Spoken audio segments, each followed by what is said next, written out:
Ini saya singkat saja, ini pakai metodenya Kiai, tidak usah pakai metodologi dokter nanti ruwet kata Pak itu kata Gus Nazif. Begini, faham fundamentalisme atau ekstremisme atau apa sajalah, itu korban pertama adalah Rasulullah SAW, bukan kita tapi Rasulullah. Karena mindset pikiran orang-orang yang memaksakan garis lurus itu pokoknya seperti ini. Misalnya begini, nubuah, cara berpikir Nabi itu beda dengan cara berpikir orang banyak. Jadi kalau Rasulullah itu punya teman, misalnya Abu Bakar, Umar, Utsman, Ali, teman-teman yang biasa heroik, biasa pahlawan. Ciri khas heroikisme adalah dia suka memberi. Itu kalau Nabi dapat ghanimah itu tidak dikasih. Karena cara berpikir Nabi, orang yang biasa baik, biasa memberi, biasa pahlawan, biasa patriotis. Kalau biasa dikasih ini jadi pasien. Masa biasa jadi pahlawan, sekarang jadi apa? Pas. Ini pikiran Nabi. Tapi pikiran orang-orang Khawarij beda. I'dil ya Muhammad. Muhammad, kamu itu harus adil. Bagaimana mungkin kita-kita ini yang lama ikut perang, kemudian yang mendapat bagian banyak ini orang yang baru bergabung sama Islam. Nabi masih rileks, masih jawabnya ada emosi, masih rileks. Wa ma ya'dilu idalam akun adil. Kalau saya ada adil, lalu siapa yang paling adil? Umar tidak serantan coro Jawa itu, emosi sekali. Khalid bin Walid, dakni ya Rasulullah adrihunukum, saya kasih izin atau biarkan saya membunuh orang itu. Tapi apa kata Rasulullah? Jangan, nanti saya dikira membunuh sahabat saya sendiri. Rata-rata syarikul hadis mengatakan itu namanya Dzul Khuwaisirah. Artinya begini, ketika Anda berpikir bahwa adil adalah pembagian secara rata, Anda akan menabrak pikiran nubuwah, dan itu korbannya adalah Rasulullah Muhammad SAW. Ternyata terusannya cerita seperti ini. Ini biar sampean tahu sejarah fundamentalisme atau ekstremisme. Orang-orang kayak saya sebut contoh ya, karena saya punya tradisi ahli hadis. Ketika beberapa orang dikasih Rasulullah, ada yang dikasih kambing sampai 100, sampai unta 100, sampai ada yang dikasih Aben al-Jabalain, itu pernah dihitung sekitar 4.000. Sementara sahabat Muhajirin nggak dikasih apa-apa, orang Ansor juga nggak dikasih. Setelah mereka dikasih, ya pulang, wong sudah dapat ya pulang. Ketika Nabi digugat, itu peristiwa Hunain juga beberapa kali dialami Nabi. Apa kata Rasulullah?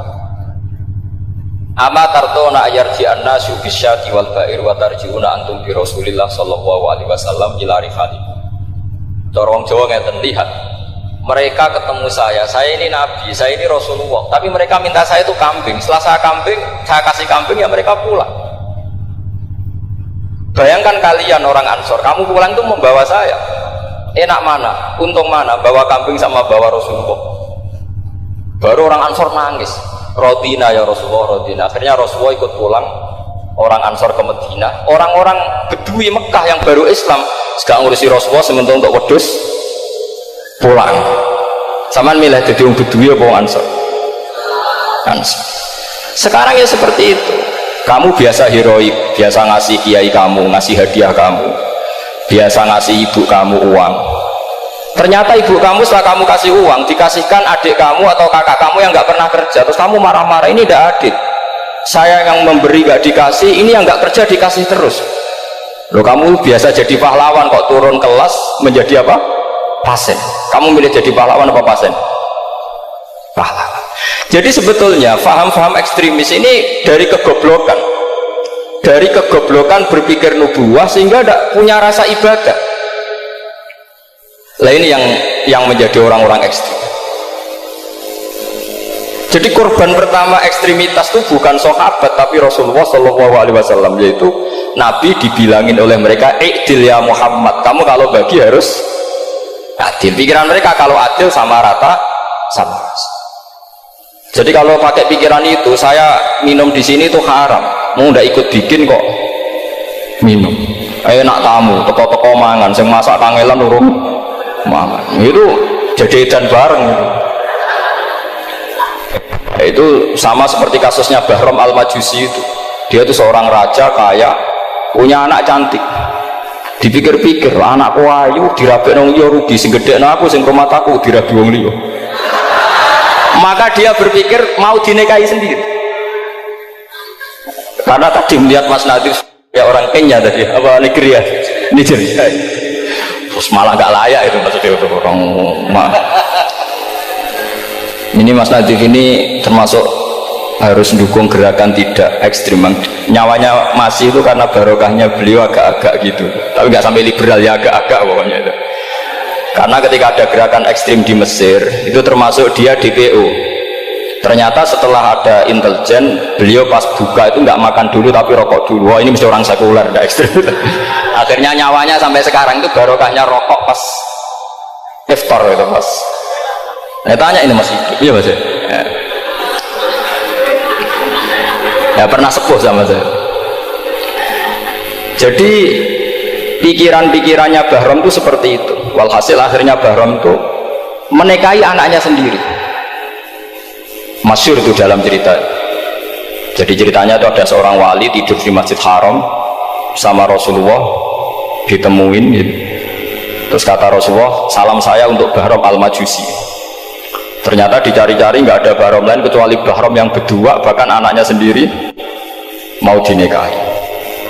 Ya cara berpikir karena seperti itu. Kalau kita berbuat banyak harus dapat banyak. Itu bahaya. Bahaya sekali karena kalau dalam teori beragama itu al-yadul ulya khairum minal yadis sufla. Kalau biasa ngasih ya ngasih saja, itu heroik. Itu bagus. Jangan biasa ngasih sekarang bermental apa? Pas. Makanya saya itu kalau ngajar di pondok yang dulu pernah saya belajar di situ atau yang pernah sepuh itu, dikasih itu bingung. Karena saya ya masih waras itu. Jadi kalau dikasih itu bingung. Lalu banyak juga guru-guru yang dulu ngaji lama setelah ngajar di pondok alma maternya nuntut. Itu saya tidak tahu itu. Itu sudah ada agak-agak kayak itu tadi. Walhasil si Bahram tadi itu, ini cerita harus saya teruskan karena nggak boleh diputus. Dapat salam dari Rasulullah, ternyata dibalik nakalnya dia itu pas mau bulan pertama, malam pertama itu ada seorang janda sepuh ke situ, ganggu dia tentu ya. Ketika dikejar pulang lagi sampai 3 kali. Dia tanya, kenapa bu kamu begitu? Katanya, saya ini anak-anak saya kelaparan, kalau saya pulang anak-anak saya nangis minta makan, saya ingin minta anda. Tapi setelah saya ingat anda ini majusi, saya mukmin, saya mukminah, saya pulang. Ya sudah bu, kamu di rumah saja, nanti saya kirimi makan. Dikirimi sendiri, padahal dia seorang raja, orang kaya. Barokahnya itu dia dikasih tobat sama Allah. Dan paginya ketemu tamu yang mengirimkan salam dari Rasulullah SAW. Akhirnya Bahram ini menjadi muslim. Tapi intinya berpikir seperti tadi itu salah, bahwa kalau saya berjasa banyak harus mendapat apa? Ini cara berpikir orang-orang Khawarij. Begitu juga era Sayyidina Umar, era Sayyidina Utsman, Ali, itu juga ngalami orang-orang yang ekstrim. Misalnya begini, saya contohkan korban-korban ekstrim yang real. Sayyidina Ali itu masyhur, dia punya musuh besar namanya Muawiyah. Karena permusuhan ini tidak bisa dihindari. Jadi kalau dalam fikih Islam ini, anak-anak saya ajari fikih, kalau orang mukmin membunuh orang mukmin itu hukumnya dosa besar apa kecil? Besar. Itu di bab kisos. Tapi orang fikih itu unik. Di fikih itu ada kitab usial namanya. Di takrib ada kitab usial. Dan di situ ada penjelasan mangkutila dunamali fahuwa syahid. Orang yang dibunuh karena membela hartanya atau keluarganya, itu dia mati syahid. Kalau dia posisi membunuh, maka malingnya atau penjahatnya muhaddarun damu, nggak punya hak nuntut kisos karena dia anggap nggak ada artinya darah. Nah sekarang begini, suatu saat ada garong ke rumah anda, ingin membunuh anda karena ingin mengambil harta anda. Anda ingin ingat status mukminnya atau status garongnya. Terus kamu mau dibunuh diam aja, saya tidak mau membunuh orang apa. mukmin atau membunuh orang muslim. Nah, kesulitan yang dialami Sayyidina Ali seperti itu. Orang-orang Khawarij cara berpikir entah Ali ku geblek, wong mukmin kok pengen mateni mukmin. Muawiyah yo geblek pisan, wong mukmin kok pengen mateni orang mukmin. Padahal suasana sudah kacau. Ketika seorang penjahat mau membunuh yang punya rumah dan yang punya rumah ingin membunuh penjahat, itu namanya mukmin bentrok sama orang mukmin. Apa orang benar sahibul hak ingin mempertahankan haknya? Tidak sampai saya tanya. Itu sahibul hak, yaitu yang punya rumah ingin mempertahankan haknya, meskipun dalam duel ini kadang terjadi pembunuhan. Nah di sini ini ya, ulama ahli sunnah menyebut masalah istihadiyah. Kelompoknya Sayyidina Ali mempertahankan nyawanya meskipun dengan cara membunuh pasukan Muawiyah. Pasukan Muawiyah juga mempertahankan nyawanya meskipun harus membunuh pasukan Ali. Zaman itu susahnya istihad seperti itu. Tapi orang Khawarij cara berpikir enggak, ini biang keladi masalah itu Ali sama Muawiyah. Akhirnya mereka malah rapat, ya sudah dua-duanya bunuh saja. Ya masyhur itu, akhirnya Sayyidina Ali dibunuh oleh orang Khawarij. Makanya ini penting ya, pentingnya ngaji seperti ini. Jadi kamu harus dilatih berpikir nubuwah. Ya dilatih berpikir apa? Nubuwah, disebut al ulama warasatul anbiya. Meskipun dengan cara yang ekstrim, tapi pikirannya saja, jangan perilakunya. Saya punya contoh sekian kasus, sekian tragedi. Misalnya begini, saya itu dulu punya teman, dia soleh, bisa baca Fathul Mu'in. Dia itu janggal, bilang sama saya, Gus, tidak biasanya Rasulullah itu agak-agak nyindir orang fakir. Ini kok ada hadis kadal fakru ayakuna kufur, bahwa kefakiran itu mendekati apa? Kekufuran. Dia itu aneh sekali. Biasanya tidak biasanya Rasulullah ngeritik seperti itu. Walhasil ini singkat cerita, anak ini ngalami satu trauma. Dia itu miskin, gara-gara miskin gitu jadi burunya orang non muslim, dan sering disuruh nganter majikannya itu ke tempat-tempat lokalisasi. Dia mulai mikir, ini gara-gara fakir saya harus nganter orang ke lokalisasi. Mulai ingat dia, sedekah Rasulullah ini gara-gara fakir saya jadi pengantar orang ke lokalisasi. Suatu saat majikannya itu benar-benar bangkrut, malah dari suruh nganter, pokoknya carikan yang cantik bawa sini, pusing. Nah, dia akhirnya walhasil lari terus keluar, terus dia cerita betapa ekstrimnya fakir, sehingga gara-gara fakir saya harus jadi penolong orang yang mau apa maksiat. Anda boleh berpikir ekstrim, tapi ekstrim dalam melawan kemungkaran itu tadi. Saya nggak boleh jadi fakir, tapi takutnya fakir yang nanti jadi alat kemaksiatan. Imam Ghazali juga punya contoh seperti itu. Imam Ghazali pernah marah besar ketika tren di Baghdad itu orang belajar fakih semua. Hatta la yakuna thamma tabibun illa min ahli dhimmah, kata beliau. Sampai di Baghdad itu tidak ada dokter kecuali orang kafir dhimmah.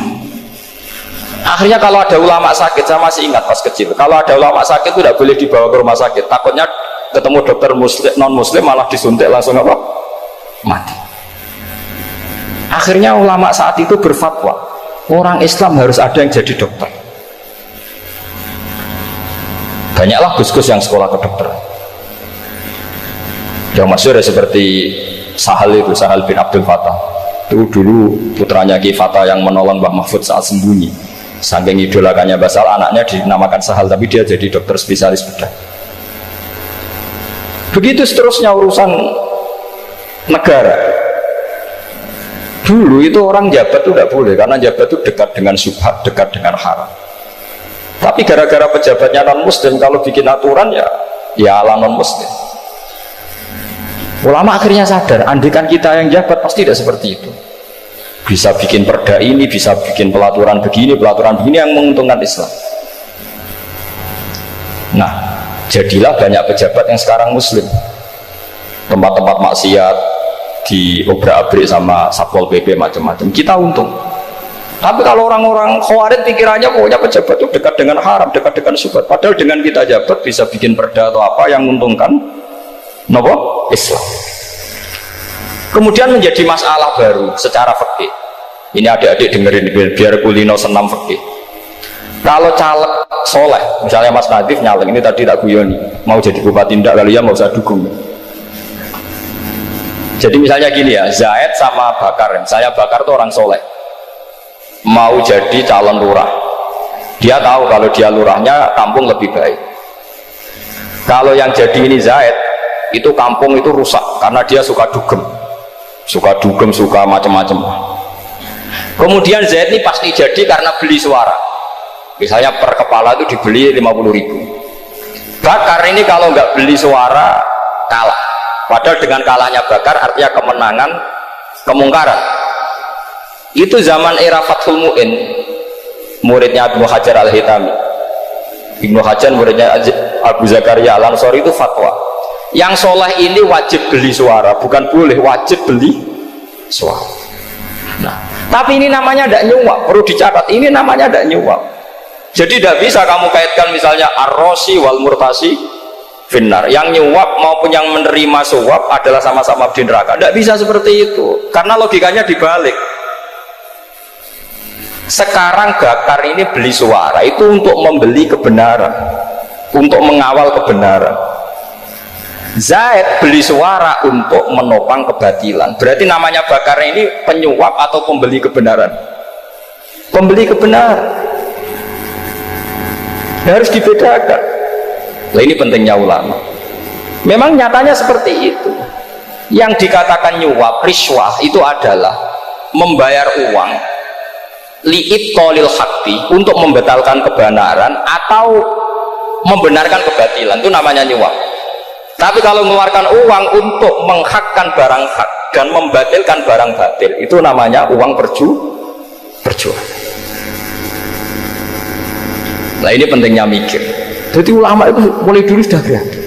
Nah, sekarang sudah banyak orang-orang khusyuk yang biasa di masjid itu khusyuk. Kalau ditanya zaman akhir rusak kabeh, wong soleh-soleh wis nyuap. Kalau orang soleh ini tidak nyuap ya tidak jadi. Kalau nggak jadi, mereka nggak ada yang jadi DPR, nggak ada partai Islam, habis malah Indonesia. Saya itu punya kenalan banyak pakar-pakar di Jakarta, itu cerita saya, Pak Bahar. Indonesia itu solusinya gampang.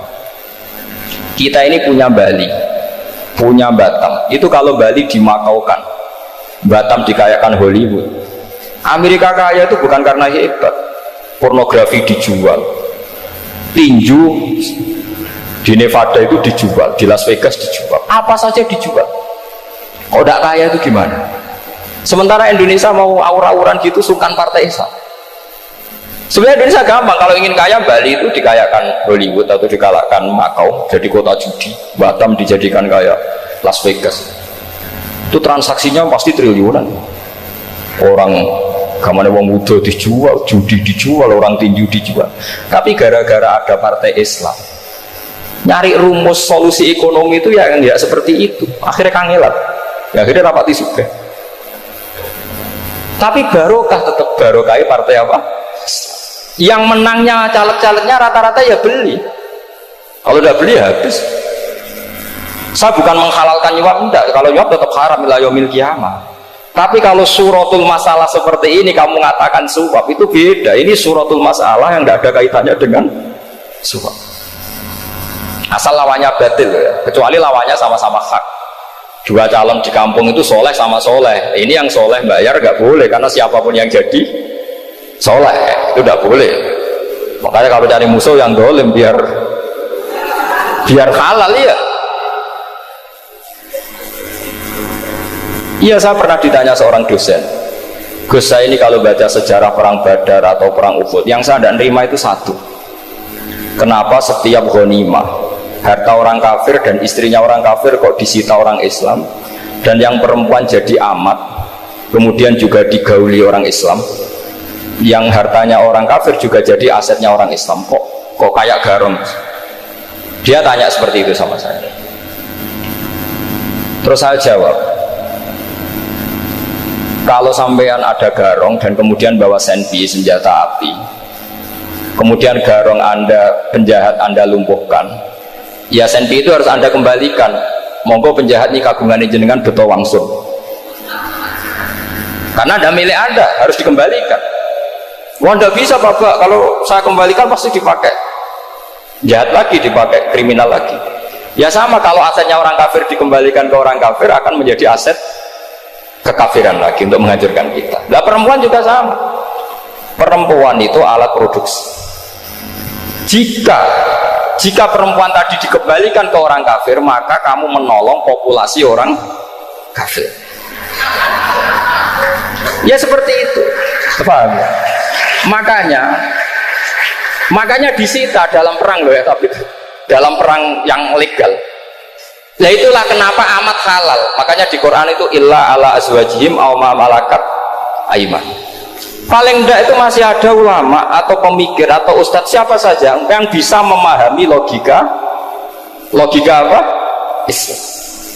Nanti kalau ulama ini sudah meninggal, orang akan mencibir Islam dengan cara mengatakan Islam itu jahat, yaitu menyita hartanya orang kafir dan istrinya orang kafir setiap kali terjadi perang. Karena pemikiran ini pasti sama-sama kutubnya sama-sama ekstrim. Nah ini penting saya katakan. Makanya masyhur itu perdebatan Sayyidina Ali dan Muawiyah. Ini saya kutip sedikit. Ini ya sama-sama berpikir ekstrim, tapi ekstrim yang baik. Walhasil dalam satu kerja bakti di Masjid Kuba itu ada sahabat namanya Ammar. Ini di depan umum, ini penting. Kalau dalam ilmu hadis di depan umum ini penting karena nanti menjadi mutawatir. Beda dengan hadis yang Nabi ngendikan sama 1-2 sahabat, namanya hadis ahadi. Di depan umum Nabi guyon gini sama Ammar, ya Ammar waihak taqtuluka alfiatul baghiyah. Ammar, kamu ini nasib kamu itu agak sial. Karena nanti yang membunuh kamu itu kelompok yang tidak benar. Alfiatul baghiyah itu kelompok yang tidak benar. Itu disaksikan sekian sahabat. Walhasil suatu saat Ammar ini ikut perang dan ikut pasukannya Ali dan terbunuh oleh pasukannya Muawiyah. Seneng Ali. Walhasil Ammar ditemuin sama Ali. Ya Muawiyah, al-ana dhuhara bi anna fi'ati haqqun wa fi'ataka baghiyah. Sekarang kelihatan siapa yang benar. Saya yang benar, kamu yang salah. Kenapa? Karena Ammar kelompokku dan terbunuh oleh kelompok kamu. Padahal kata Rasulullah yang membunuh Ammar adalah kelompok yang salah.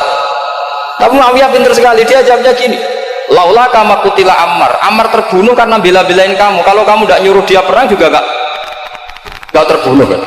Jadi kamu ikut andil terbunuhnya siapa? Ammar. Tapi apa kata Sayyidina Ali? Idzan qatala Rasulullah Hamzah. Kalau teori itu Anda pakai, Rasulullah pun membunuh Hamzah. Sekarang Hamzah perang karena suruhan siapa? Rasulullah. Yang membunuh Hamzah siapa? Wahsy. Kalau teori itu Anda pakai, berarti Rasulullah pun membunuh Hamzah. Terus fasa kata Muawiyah, atau Muawiyah diam. Jadi fikih pun itu diputuskan lewat pikiran ekstrim, tapi bukan ekstrim yang merugikan orang lain. Ya, kalau merugikan orang lain namanya sudah la dororo wa la dirar, dia menyalahi aturan ini. Makanya saya pernah ngaji di sini dulu ketika tahun kemarin. Fikih-fikih Islam itu punya rumus, itu ya gara-gara pikiran ekstrim sebetulnya. Saya pernah nyontohkan adalah orang itu kalau sholat jenazah itu mayitnya di depan, itu ulama fikih tidak ada yang punya alasan, mau hanya bilang gini, hakadha wajadna salafan wa khulafan. Mulai dulu kalau nyolati mayit ya jenazahnya di depan, ya hanya gitu saja, tidak punya alasan. Makanya ulama lain mengatakan tidak apa-apa jenazah di belakang, yang sholat di depan. Kenapa? Fa innaha laysat bimanzilatil imam. Memangnya jenazah imam harus di depan? Itu ya tidak ada yang bisa bantah. Bagaimana mungkin harus di depan? Oh enggak, imam kok harus. Yang harus di depan itu imam. Jenazah itu imam apa enggak? Enggak. Terus alasan kedua, sholat ghaib. Kalau ada orang mati di Surabaya, Mas Nadib di sini, sholat ghaib boleh enggak? Boleh. Jenazahnya di depan apa belakang? Di belakang kan? Berarti harus nggak jenazah di depan? Ya dia mau ngake yang jelas kalau itu. Lah ini contoh-contoh kecil. Nah orang Khawarij itu orang yang paling nggak mau menerima otak-atik seperti itu. Akhirnya jadi goblok bareng tadi. Ya makanya Rasulullah pun jadi korbannya Khawarij. Muhammad, kamu harus adil. Karena pikiran mereka adil itu yang memberi banyak ya dapat banyak. Kalau pikiran nubuah tidak seperti itu. Kalau yang biasa memberi, biasa heroik, biasa baik ya biar tetap biasa memberi. Jangan dilatih jadi apa? Fasih. Ini mungkin adik-adik juga agak keberatan, tapi harus dilatih. Makanya saya itu jadi kiai itu ya mulai kecil anaknya kiai, putu kiai, saya itu yang mulang itu senang. Saya tidak pernah terlintas dikasih santri atau dihormati, anda. Mungkin sampai mati agak terlintas. Ya pikiran saya sederhana. Biasa mulang pahlawan, malah sekarang pasien itu malah kayak cemen, kayak turun kelas gitu. Jadi saya terus, ya enggak kepikiran sama sekali.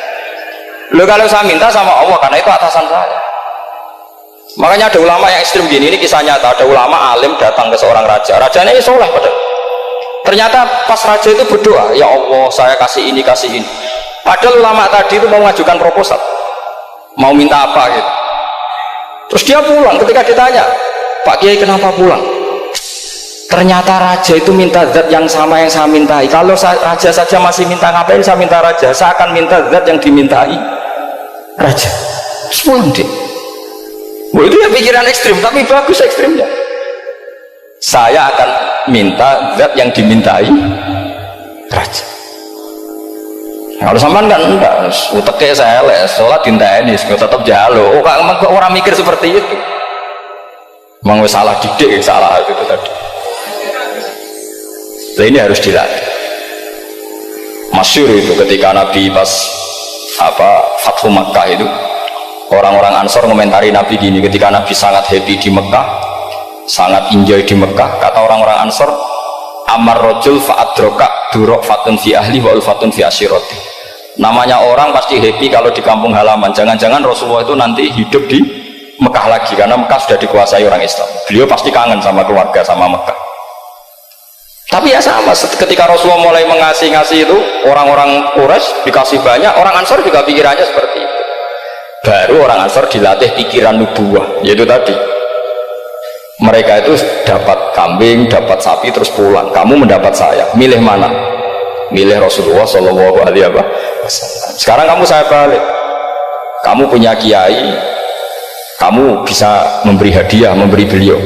Suatu saat kiai anda ini kaya raya, terus sering ngasih orang-orang yang nggak pernah berjasa, kamu nggak pernah dikasih.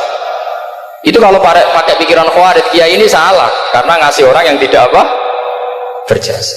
Tapi kalau kamu pakai pikiran nubuah, enggak, alhamdulillah saya tetap istiqomah memberi kiai itu, dan alhamdulillah nggak dibales, semoga balasannya di akhirat. Ya sudah seperti itu.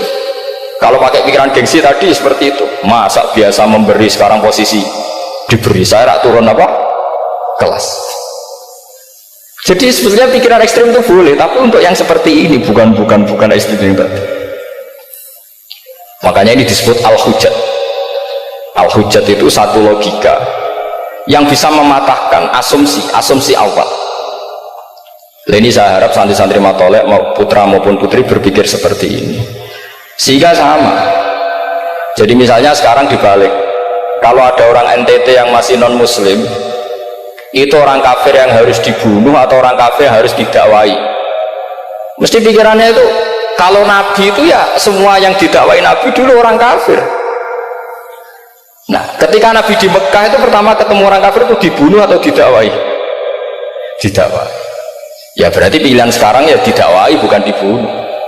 Nah, soal perang itu beda dengan membunuh. Ada janjinya, ada macam-macamnya, terus nggak ada solusi, itu baru ada perang. Jadi kalau sudah dibalik-balik gitu, makanya kata ulama-ulama, khawarij itu pasti salah. Pasti salahnya adalah kalau orang nggak benar ya dibenarkan, bukan dibunuh.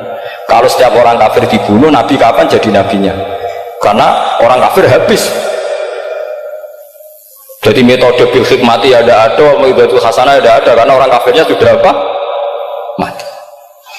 Terus pertanyaan kedua, kalau Nabi harus ekstrim, ngapain yang ngawal Jibrilnya Israel lebih efektif?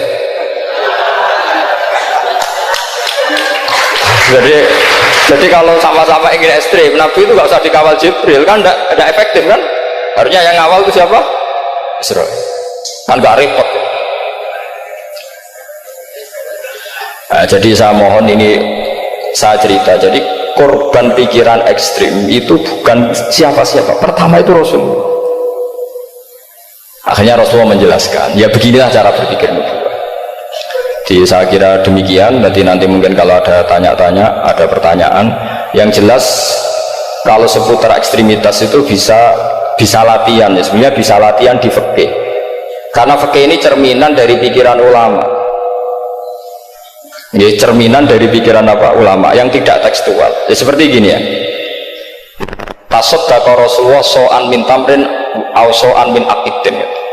Ketika zakat fitrah itu Rasulullah mengeluarkan satu sok tamar. Tamar itu kurma. Kalau menurut tekstual berarti zakat fitrah harus pakai kurma. Tapi semua ulama sedunia mengatakan kuti ahlil balad. Hanya dalam konteks Indonesia ya pakai apa? Beras. Berarti kata tamar diganti kut. Diganti apa? Kut. Jadi orang itu jangan diajak goblok bareng. Masa Nabi ngendikan tamar harus apa? Makanya saya pernah debat, Bapak Nabi itu cingkrang, kenapa orang-orang itu rata-rata tidak cingkrang? Saya bilang, Nabi itu hidupnya di Mekah, kenapa Anda hidup di Indonesia? Iya, Nabi itu hidupnya di Mekah.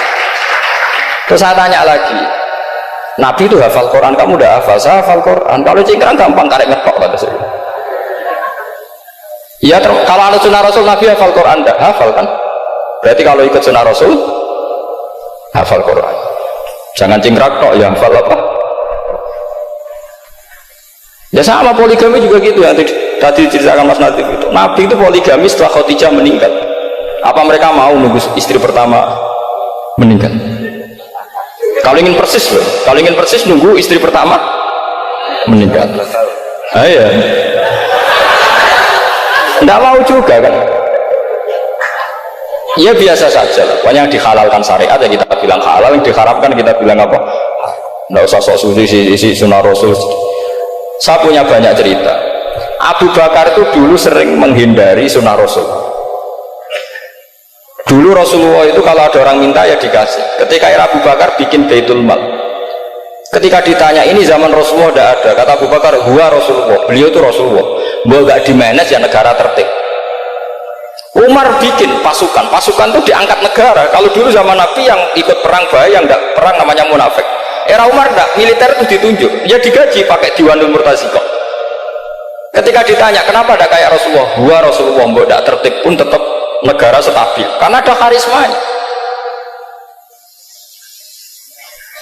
Jadi kadang-kadang dalam banyak hal itu kita malah tidak boleh persis Rasulullah, karena kadang banyak khususiyah. Yaitu contoh yang paling masyhur di fikih ya kayak Nabi itu nikah 9 itu khususiyah. Dalam strategi juga sama. Dalam strategi memanage negara juga sama. Banyak sahabat yang punya ide yang zaman Nabi itu tidak ada.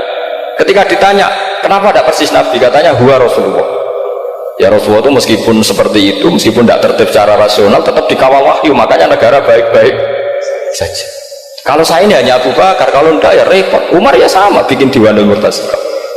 Utsman juga sama, di-manage negara. Sayyidina Ali juga di-manage. Kalau Nabi enggak. Tapi tidak apa-apa, karena ada karisma. Sama tak cerita nih, masalah zakat yang masyhur. Orang paling bakhil sekalipun, paling kikir sekalipun, itu zaman Rasulullah bayar zakat. Karena pikirannya setelah zakat dikasihkan, Rasulullah mendoakan, khudh min amwalihim shadaqatan tutahhiruhum wa tuzakkihim biha wa sholli alaihim inna sholataka sakanul lahum. Era Abu Bakar enggak. Sorry ya Abu Bakar, dulu kita zakat sama Rasulullah karena didoakan beliau. Kamu hanya Abu Bakar, saya tidak mau zakat.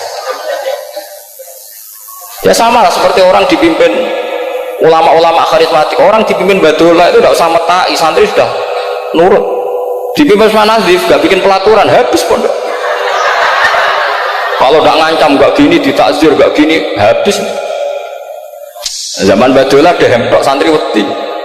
Mas Nadif dehem tok nggak ada. Nah, makanya Rasulullah itu tidak banyak bikin pelaturan. Rasulullah itu kalau mau perang itu hanya bilang sahabat, saya besok ditantang Abu Sufyan di sini, saya mau perang. Itu sahabat ikut semua. Orang melihat wajahnya, melihat karismanya sudah tertarik ingin menyelamatkan beliau. Kita tidak akan ridho Rasulullah keluar sendiri. Kalau Abu Bakar ya enggak. Pertama Abu Bakar pidato sudah sopan. Saya memimpin kamu. Ini qatbul lidu walas tubuh khairikum. Saya ini memimpin kamu, tapi bukan berarti saya yang terbaik. Jika saya benar maka dukunglah. Kalau salah ingatkan. Itu pertama orang-orang bilang apa? Fawwala uqiman nakabis sef. Nanti kalau Anda salah tak ingatkan pakai pedang. Ya karena hanya Abu Bakar bukan Rasul. Jika diatur lah, ini ada militer, ada pengawal, ada baitul mal. Era Umar lebih modern lagi, ada Diwanul Murtazikoh, ada macam-macam. Ya Rasulullah nggak ada. Nah, sekarang orang sidik-sidik muni sunnah Rasul, padahal ada sunnah Rasul yang khasnya Rasulullah sebagai nubuwah. Ya khasnya Rasulullah sebagai apa? Nubuwah. Coba Nabi itu istrinya 9, semuanya cerita tentang tahajudnya Nabi, witirnya Nabi. Apa kira-kira Mas Nadif kalau punya istri 4 ceritanya tentang tahajudnya Mas Nadif? Tentang perkasaan. Kan enggak? Nah, jadi saya mohon, sebetulnya pikiran-pikiran ekstrim itu karena tidak mau belajar. Nggak mau belajar. Kalau mau belajar itu kata Imam Ghazali itu dalam kitab Imla, Al-Imla fi Iskalatil Ikhya itu. Fal ma'ani awsa'u minal ibarat. Yang namanya ma'ani itu awsa'u apa? Minal ibarat. Jadi yang fal ma'ani awsa'u minal ibarat. Jadi yang namanya makna itu lebih luas minal apa? Ibarat. Nah, ini contoh yang paling nyata ya Sayyidina Ali. Ketika Sayyidina Ali perang sama Muawiyah, itu Sayyidina Ali bilang sebaiknya Muawiyah kirim delegasi mediator, saya juga kirim mediator. Terus orang-orang Khawarij karena tadi tekstual, mahada ya Ali, ini apa ya Ali? Lam yujad fi kitabillah, aturan mediator itu tidak ada di Quran, bahwa kalau kita perang harus ada mediator, itu tidak ada. Terus Sayyidina Ali baca ayat, wa in khiftum shiqaqa bainihima fab'atsu hakaman min ahli wa hakaman min ahliya. Jika lelaki dan perempuan, suami istri terjadi shiqaq, terjadi konflik, maka suami kirim satu mediator, yang pihak perempuan juga kirim mediator. Terus Sayyidina Ali ngendikan, wa amru Muhammad a'dhamu min amri rajulin wa imra'atin. Urusan umat Muhammad lebih serius ketimbang urusan hanya sekedar suami dan istri. Maka kita butuh hakam, butuh mediator. Baru 4.000 orang Khawarij tobat mengikuti pikirannya Sayyidina Ali yang tidak tekstual. Sama seperti zaman Rasulullah. Ketika Rasulullah mau perang Badar, saya ini mau perang Badar kata Rasulullah, musuh saya itu 1.000 lebih, kalian hanya 313, apa kita teruskan? Itu sahabat langsung bilang gini, saya itu hafal teksnya, idzan lanaqulu laka kama qalat banu Israil fathab anta wa rabbuka faqatila inna hauna qaidun walakin idhab anta faqatila inna ma'akum muqatilun. Ini kelihatan sekali bahwa para sahabat sudah ada tekstual. Orang-orang Bani Israel ketika melihat Musa katanya sakti dan orang dekat Allah, itu cara berpikir orang Bani Israel gini. Walhasil ada perintah supaya Musa itu merangi kaum Jabarin. Orang Jabarin ini gagah-gagah, pikirannya orang Bani Israel, Musa kami itu sakti dekat Allah, ya sudahlah sama Allah saja sana, tak tunggu di rumah kabarnya. Itu kan sama dengan santri semedit roh ya ini suga, meski aku suga, serasa tak pikiran seperti itu. Ya sama seperti itu, Nabi itu kekasih Allah, mesti perang menang, serasa tak ewangi mesti menang. Fathab anta wa rabbuka faqatila inna hauna qaidun. Ya sudah, kamu berangkat saja sama Tuhan, tak tunggu di rumah. Tapi apa kata para sahabat Ansor ketika Nabi minta supaya mereka dukung di perang Badar? Langsung bilang, idzan la naqulu laka kama qalat banu Israil. Kita tidak akan bermental kayak Bani Israil. Ini tekstual pada enggak. Mereka punya mafhum, punya pikiran. Cara Mas Nadi punya kreatif. Bahwa ini mental yang bejat, kita tidak akan meniru seperti itu. Itu sahabat. Jadi dulu sahabat itu makna di Quran juga ada tekstual. Jadi bisa memahami. Nah sekarang orang memaksa semuanya harus tekstual. Ya meskipun tadi jangan terlalu liar terus menjadi liberal. Tapi saya tidak tahu kalau contohnya Mas Nadi tadi pakai kondom istiqomah, tidak tahu itu pikirannya Cil apa Mas Nadi, tidak tahu saya. Itu tidak tahu. Kok sampai sembeling itu saya tidak tahu.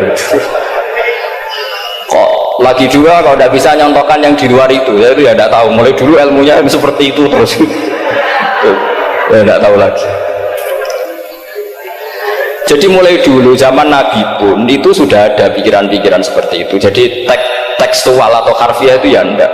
Nyatanya sahabat langsung bilang idzan la naqulu laka kama qalat banu apa? Israil.